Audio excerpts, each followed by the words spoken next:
It's part 2 of the Moondrop TWS review week, and this time around we're going to be taking a look at the Ultrasonic. And unlike the block, this one doesn't have a niche design, so it does look like a potential upgrade path for owners of their very popular 2023 release, the Space Travel. Like the Space Travel, it's in-ear, so you are getting those silicone tips on the end, but this time around there's support for many more codecs, including high-res audio through LDAC and LE audio through LC3. There's wideband ANC, and you'll get to hear how effective that is from a binaural sample later in the review. There's more customization thanks to a fully supported, this time, Moondrop Link app, including a high gain option fixing the low volume problem that the Space Travel had. But the most tantalizing upgrade is definitely in the driver arrangement, with Moondrop bringing us this time a single DD and a single FRA balanced armature. Coming up in this review, as always, you're going to get binaural samples so you can hear what the Ultrasonic sound like for yourself. You're going to hear real life call samples in real life locations, none of this waving a fan around or simulated background noise. You're going to get comparisons to other popular, similarly priced and similarly spec'd options on the market, and last but not least we'll look at their stability, including the 100 jumping jacks test and the ergonomics and comfort. But we're going to start with the sound and specifically the driver arrangement which Moondrop have selected. The custom newly developed FRA balanced armature driver features a lithium magnesium alloy diaphragm to handle the trebles. You've got a 13mm sapphire DD handling the bass and the mid-range, and this interesting selection of drivers meshes together with excellent cohesion. In a moment we'll look at the frequency response measurements and discuss the sound signature and the technical performance, but first you're going to hear what they sound like for yourself with this binaural sample. Remember, these sound tests are best experienced using headphones. This sample also includes comparisons to the Earfun Air Pro 4, the Edifying Earbuds Pro 2 and the Realme Buds Air 6 Pro. If you don't want to listen to the binaural sample, then just use the chapters below to skip the section.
So a slightly longer clip than usual there, but hopefully it gives you a good idea of the qualities of the Ultrasonic compared to some of those other good options in the sub $100 category. The Ultrasonic are dynamic, full-bodied and musical, and they're a great example of why you shouldn't necessarily take the graphs as gospel. Whilst the measurement shows the sub bass at least coming under target, it doesn't really paint the true picture of what the bass is like, because whilst it isn't booming, it doesn't have that one note thud, it does have plenty of texture and air. If you listen to more energetic electronic genres like EDM and techno, this is where the club profile really comes into its own. Kick drums have plenty of punch, and whilst the measurements would hint that the trebles are rolling off early, don't let the graphs mislead you, because the trebles are both smooth and detailed, and this really does come out in genres that have lots of percussive elements. The mid-range is pretty transparent overall, but one element to the Harman tuning that Moondrop haven't chased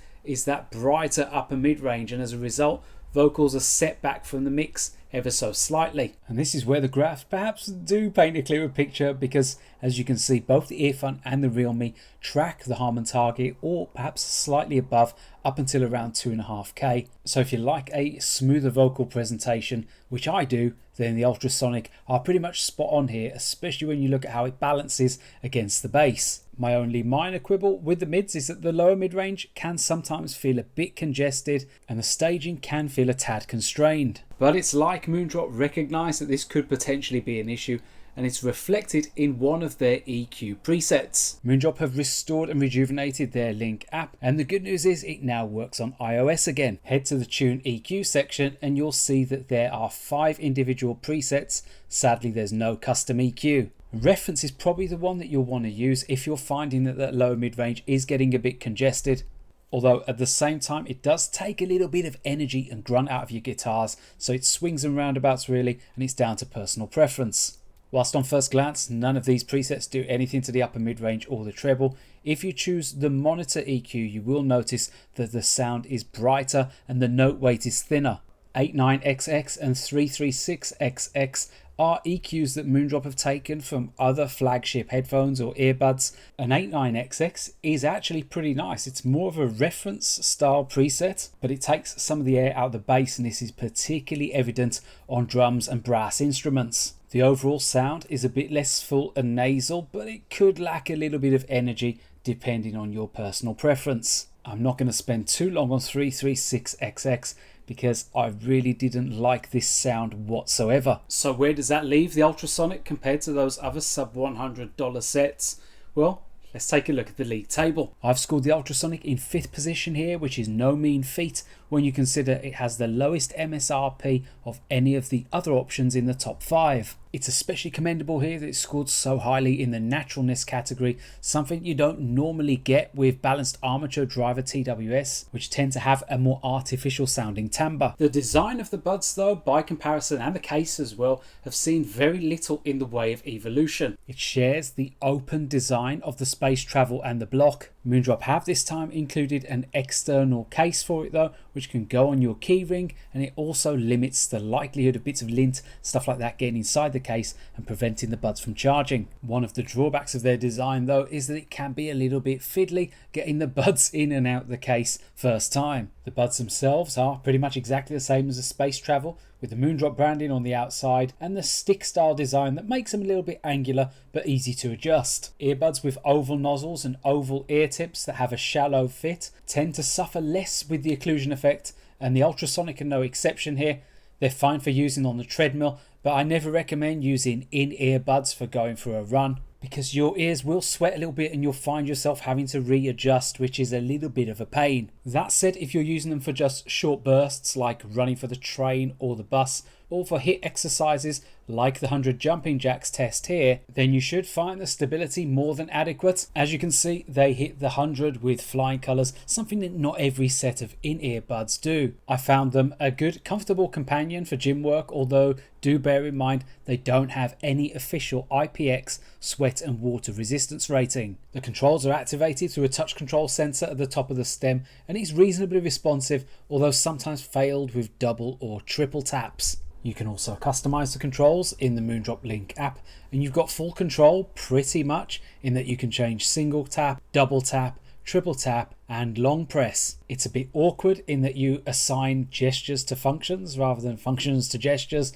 but it still gets the job done. You can also change which ANC modes are toggled through when you're scrolling through using the controls, and you can change the order with which they scroll through as well. Moondrop have also amended the voice prompts so they sound like this, hey, and like this when you toggle through the ANC modes. And coming up next, you're going to hear for yourself how effective the active noise cancellation is through a binaural recording in a busy coffee shop.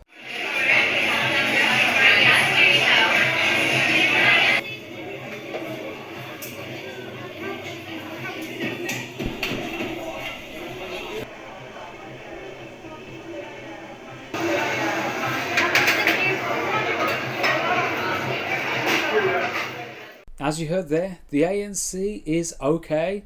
Like the space travel before it isn't the most effective at reducing all frequency sounds, but for low rumbles it does a decent job. The Earfun Air Pro 4 is one of the better options at this price when it comes to ANC strength, and the Ultrasonic did fall a little way short of it. It puts the Ultrasonic in joint 10th position when it comes to ANC strength alongside the OnePlus Buds 3 and the Soundbeats Air 4 Pro. The transparency mode, as you heard there, is okay. It's natural enough, but it can be a little bit muffled for nearby conversations. They also fall a bit short when it comes to ANC and transparency customization. There's no AI modes like you've got with the Earfun, and there's no strength levels like you get with the QCY Mellow Buds Pro. The lack of a dedicated wind noise reduction mode is a shame because wind does come through quite heavy when you've got active noise cancellation switched on. One thing that Moondrop don't talk about in their marketing material is whether there's any technologies for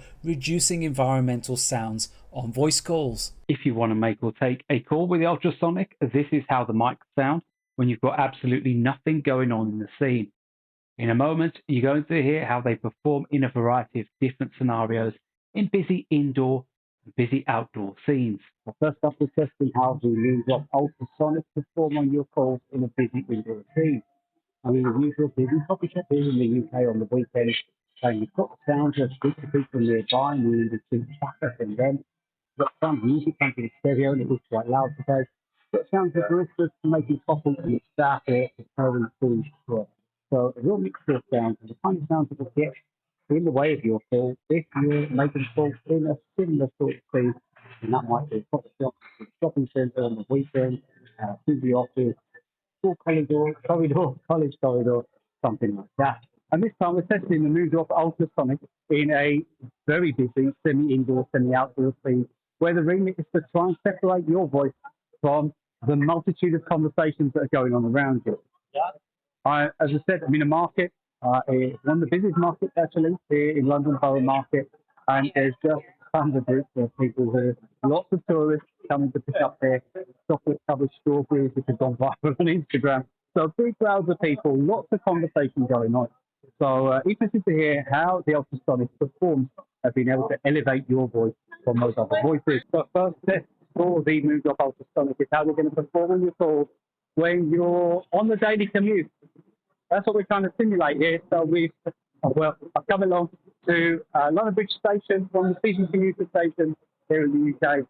And you've got that mixture of trains, probably hear the trains coming through, rolling through the platform. You've got sound of lots of traffic going on nearby as well. As I said, very busy area. You've got wind coming through. What are the sorts of sounds that are going to complicate your call when you're on the daily commute? So a digital test here for the Moondrop Ultrasonic.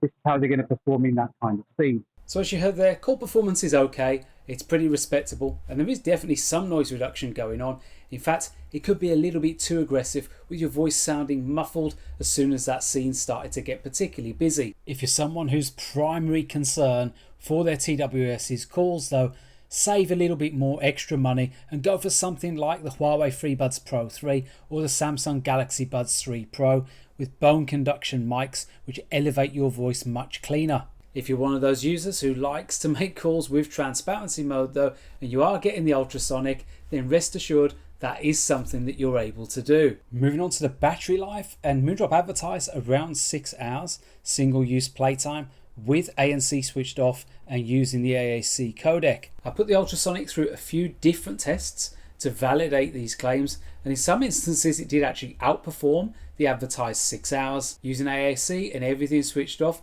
it was well over 6 hours, something like 7.5. But if I used either active noise cancellation or LDAC, it would typically be somewhere between 4.5 hours and 5 hours 15. Even with both ANC switched on and LDAC, it scored over 4 hours. So not a bad performance when it comes to battery life, but certainly not best in class. The case gives you 3 additional full charge cycles, but it doesn't support wireless charging and there's no quick charge feature.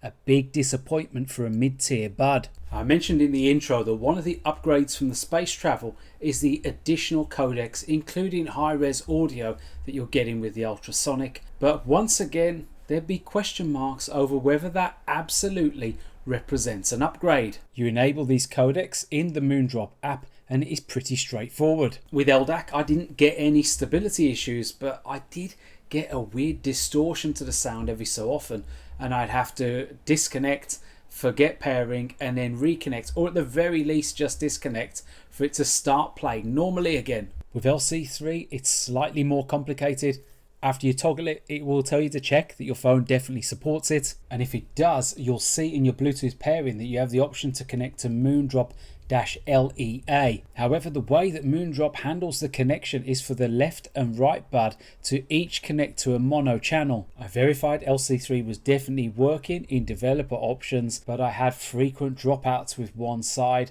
Overall, I didn't really like the implementation at all. And using LC3 was a frustrating experience. Firstly, the app doesn't recognize the buds when it's in this mode. Secondly, the sound wasn't any clearer. I detected more distortion compared with using LDAC. And thirdly, the mic doesn't seem to work at all. So when I started to record some call samples using LC3, it defaulted back to the phone's mic. And I suspect this is what happened with GameSki in his review, where the mic sounded crystal clear, but it definitely wasn't the Ultrasonics mic that he was recording. Finally, as most of you know, I'm not a big gamer, but I did test out the low latency mode, which you activate by tapping either bud 4 times. With both ANC and LDAC, gaming mode saw a substantial reduction in latency. Bear in mind it's going to differ depending on your source.